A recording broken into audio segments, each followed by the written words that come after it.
In this video, I'll be showing you step by step how to download a Funding Pips certificate. It is super easy to do. So the first thing you need to do is open up your favorite browser, and then you'll need to go up to fundingpips.com and then sign into your account. Now once from here, you'll simply need to again sign into your account with your email address and password, or sign in using your Google ID. From here, once you have successfully logged in, you should bring something like this.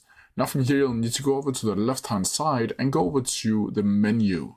Once from here, you should be able to find the certificates right here, and it should look something like this, where you can see a certificate right here.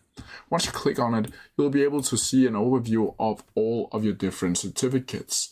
Now from here, you'll simply need to click on a specific certificate that you want to download, and then from here, you'll need to click download.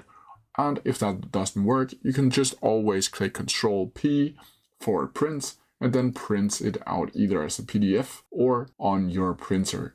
But that's how you do it. If you have any questions about it, please leave them down in the comment section below, and I'll try my best to answer them as quickly as possible. See ya!